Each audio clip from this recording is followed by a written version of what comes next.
Hello guys, welcome to my channel. आज हम पढ़ेंगे बीएससी थर्ड ईयर की क्लासेस, जिसमें हमने जूलॉजी के 3 क्वेश्चन देख चुके थे। वो भी किसके, फर्स्ट यूनिट की। ये कौन सी यूनिट है? ये भी फर्स्ट यूनिट है, यूनिट फर्स्ट, जिसमें हमने फर्स्ट यूनिट के क्वेश्चन पढ़े थे। तो ये फर्स्ट यूनिट के हमने 3 क्वेश्चन कंप्लीट कर लिए थे। उसके बाद हम देखेंगे फोर्थ क्वेश्चन। फोर्थ क्वेश्चन में क्या है? फोर्थ क्वेश्चन दे रखा है कि जल संवर्धन की उच्चतर उत्पादकता की योजना पर एक टिप्पणी लिखी। किससे? उच्चतर उत्पादकता, मतलब कैसे हम उत्पादन प्राप्त कर सकते हैं, वो सब हमको इसके बारे में इस क्वेश्चन में पढ़ना है। फिर जैसे ये क्वेश्चन हो गया, इसके अलावा में भी क्वेश्चन दे सकते हैं। वो ऐसे दे सकते हैं या फिर ऐसे भी दे सकते हैं। कैसे? ऐसे पूछ सकते हैं, जलीय कृषि की वर्तमान रणनीतियां और भविष्य की नीतियां लिखिए। किसकी? जलीय कृषि की। जलीय कृषि की वर्तमान रणनीतियां और भविष्य की नीतियां, वो दोनों की हमको लिखनी है। ये क्वेश्चन आए या ये क्वेश्चन आए, उन दोनों का आंसर हमको ये लिखना है। किसका है? बीएससी थर्ड ईयर का, जिसमें ये क्वेश्चन है। क्वेश्चन के आंसर दे रखे हैं, आइए देखिए। जैसे दे रखा है कि जलीय कृषि और वर्तमान रणनीतियां। तो जल संवर्धन के लिए हम पढ़ेंगे कि भारत एक समुद्री देश है। सबको पता है कि भारत एक समुद्री देश है। महाराष्ट्र, मुंबई, ये सब क्या है? समुद्री तट से घिरा हुआ है। यहाँ पर क्या, अधिक से अधिक मछलियों का उत्पादन किया जाता है। कहाँ कहाँ किया जाता है? जैसे मुंबई, महाराष्ट्र और भी बहुत सारी जगहों पर किया जाता है। भारत एक समुद्री देश है और इसके पास अंतर्देशीय और समुद्री दोनों क्षेत्रों की व्यापक जल संसाधन है, जिसका उपयोग मछली पकड़ने और पालन के लिए किया जाता है। जो संसाधन है, व्यापक जल संसाधन, उनका उपयोग काय में किया जाएगा? इनका उपयोग मछली पकड़ने में किया जाएगा और उनको पालने के लिए किया जाता है। आगे समझ में? अब ये फर्स्ट पॉइंट हो गया किसका? फोर्थ क्वेश्चन का। अब हम सेकंड पॉइंट देखेंगे।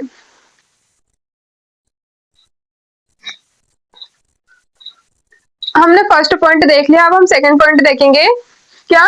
कि भारतीय मत्स्य पालन क्षेत्र हिमालय के प्राचीन प्राचीन जल से लेकर विशाल हिंद महासागर तक के पारिस्थितिक तंत्र की एक अद्वितीय और विविध सेट में स्थापित है। क्या? कहाँ से लेकर? हिमालय से लेकर हिंद महासागर तक इसके पारिस्थितिक तंत्र के एक अद्वितीय और विविध सेट पर स्थापित है। जिसके बाद थर्ड थर्ड पॉइंट में दे रखा है कि मत्स्य क्षेत्र भारतीय अर्थव्यवस्था में एक महत्वपूर्ण भूमिका निभाता है। यह राष्ट्रीय आय, निर्यात और पोषण, सुरक्षा और रोजगार सृजन के में योगदान देता है। क्या क्या करता है? जो मत्स्य क्षेत्र है, मत्स्य क्षेत्र भारतीय अर्थव्यवस्था में एक महत्वपूर्ण भूमिका निभाता है। किसमें? अर्थव्यवस्था में। आय, निर्यात एवं पोषण, सुरक्षा में रोजगार सृजन में योगदान देता है। किस किस में? पोषण के लिए। ये किसमें? राष्ट्रीय आय, जो राष्ट्रीय आय है उसकी निर्यात या खाद्य और पोषण में सुरक्षा देता है। और इसके साथ साथ ये क्या करता है? ये रोजगार भी प्रदान करता है। फिर फोर्थ पॉइंट दे रखा है इसमें कि यह क्षेत्र देश की आर्थिक रूप से वंचित आबादी के बड़े वर्ग एक जो बड़ा वर्ग है उसके लिए आजीविका यानी रोजगार रोजगार प्रदान करने की का स्रोत है। किसका? ये फोर्थ क्वेश्चन,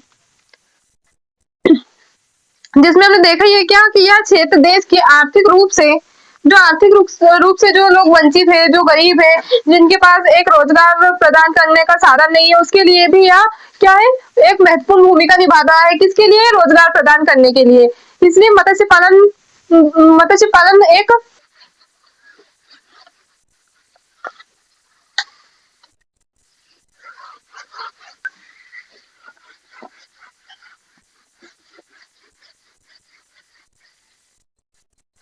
इसके बाद हम देखेंगे जल संवर्धन के उच्चतर उत्पादकता के स्रोत।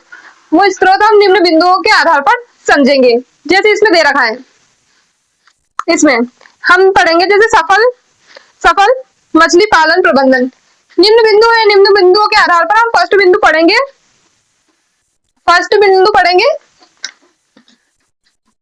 सफल सफल मछली सफल मछली पालन प्रबंधन। ये फर्स्ट है। फर्स्ट पॉइंट में हम देखेंगे कि सफल मछली पालन प्रबंधन की कैसे हम इसका प्रबंधन कर सकते हैं। जैसे कैसे कर सकते हैं ना, इसका प्रबंधन कर सकते हैं हम किसके आधार पर? वाणिज्य और वाणिज्यिक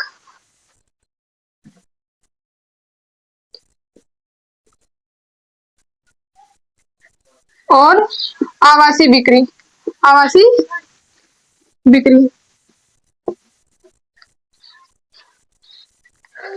ये क्या होता है, इनमें सहायक होता है। जिसके बाद हम सेकंड पॉइंट पढ़ेंगे। सेकंड पॉइंट में दे रखा है मत्स्य पालन का प्रबंधन। किसका? मत्स्य पालन का प्रबंधन। क्या हम मत्स्य पालन का प्रबंधन कैसे कर सकते हैं, वो सब हम, उसके लिए हमें निम्न पॉइंट को ध्यान देना पड़ेगा कि मत्स्य पालन करने के लिए क्या प्रबंधन की आवश्यकता पड़ती है। जैसे कि हम क्या कर सकते हैं, जैसे हम कर सकते हैं, जैसे कि इसमें हम क्या कर सकते हैं, मत्स्य पालन का प्रबंधन। इसमें क्या कर सकते हैं हम, छोटे या बड़े स्तर पर, छोटे या बड़े व्यापार करने के लिए क्या कर सकते हैं, व्यापार करने के लिए हम कर सकते हैं इंडोर, इंडोर फिश का, इंडोर फिश का चयन कर सकते हैं। किसका? Indoor fish, indoor fish farm का चयन कर सकते हैं। इसके बाद हम देखेंगे थर्ड पॉइंट। थर्ड पॉइंट में क्या है कि मत्स्य पालन को क्या करना है, और अधिक टिकाऊ बनाना है। किसको? मत्स्य पालन को, मत्स्य पालन को और अधिक क्या करना है, टिकाऊ बनाना है, टिकाऊ बनाना है।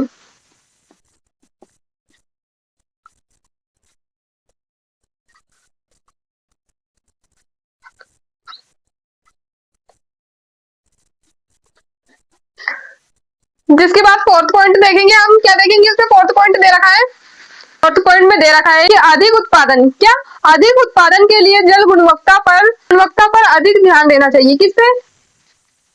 फोर्थ पे, फोर्थ पे अधिक, अधिक उत्पादन के लिए जल गुणवत्ता क्या कर, प्रबंधन, प्रबंधन। फोर्थ में दे रखा है कि अधिक उत्पादन के लिए जल गुणवत्ता प्रबंधन पे क्या करना चाहिए, हमको जोर देना चाहिए, उस पर ध्यान देना चाहिए कि कैसे हम उसको और अच्छा कर सकते हैं, जिससे कि क्या हो कि अधिक उत्पादन हो। फिर फिफ्थ पॉइंट दे रखा है इसमें, उत्पादन, उत्पादन लागत को कम करने के लिए सही मछली प्रजातियों का चयन करना चाहिए। उत्पादन लागत को कम करने के लिए सही मछली का चयन करना चाहिए, सही मछली का चयन करना चाहिए। इसमें हमें समझ में आ गया क्या करना चाहिए कि उत्पादन लागत को कम करने के लिए, जो उत्पादन लागत है उसको कम करने के लिए हमको क्या करना चाहिए, अच्छी मछलियों का या सही मछलियों का चयन करना चाहिए, जिससे कि उत्पादन लागत कम हो। फिर सिक्स पॉइंट क्या है कि हमको सिक्स पॉइंट में देखना है कि अधिक, सिक्स पॉइंट है कि अधिक उत्पादन के लिए, ये सिक्स पॉइंट है, सिक्स पॉइंट में दे रखा है कि अधिक उत्पादन के लिए मछली मछलियों मछलियों के खाने और प्रबंधन,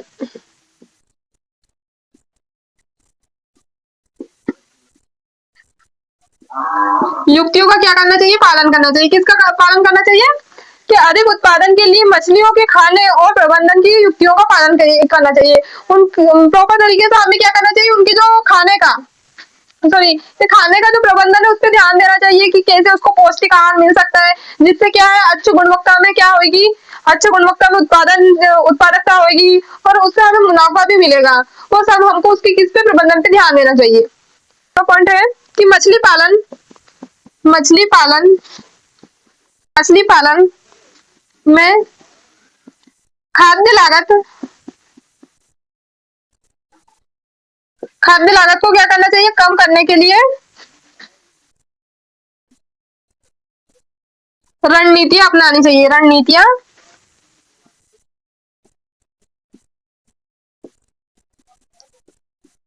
रणनीतियों को क्या करना चाहिए, अपनाना चाहिए। ये सेवेंथ पॉइंट हो गया कि मछली पालन के लिए क्या, मछली पालन के लिए खाद्य लागत को कम करने की रणनीतियां अपनानी चाहिए। मछली पालन के लिए हमें विभिन्न तरीकों का चयन करना है। ये कौन सा है, एट्थ पॉइंट। मछली पालन के विभिन्न तरीकों का क्या करना चाहिए, हमको चयन करना चाहिए। फिर नाइन्थ पॉइंट है कि सफल मछली पालन के लिए हमें क्या करना चाहिए, हमें आवश्यक कौशल सीखना चाहिए। किसके लिए, मछली पालन के लिए, सफल मछली पालन करने के लिए हमें ये दे रखा है कि सफल मछली पालन के लिए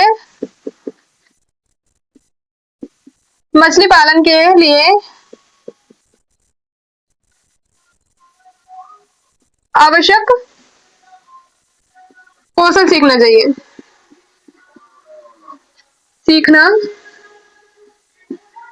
चाहिए। हमारी फर्स्ट यूनिट के फोर्थ क्वेश्चन कंप्लीट हो गए। हमने फर्स्ट क्वेश्चन देख लिया, सेकंड, थर्ड और फोर्थ। आज हमने फोर्थ क्वेश्चन पढ़ा, इसके बाद हम पढ़ेंगे फिफ्थ क्वेश्चन। फिफ्थ क्वेश्चन में हम देखेंगे कि जलीय खरपतवार क्या है, उस पर क्या टिप्पणी है, वो सब हम कल पढ़ेंगे। आज हमने पढ़ा जल संवर्धन की उच्चतर उत्पादकता की योजनाओं पर टिप्पणी लिखना है। किस पे, जल संवर्धन के उच्चतर उत्पादकता की योजनाओं पर टिप्पणी लिखना है, वो आज हमने पूरा पढ़ा। समझ में आ गया। और यदि आपको वीडियो अच्छा लगे तो like, share and subscribe. Thank you.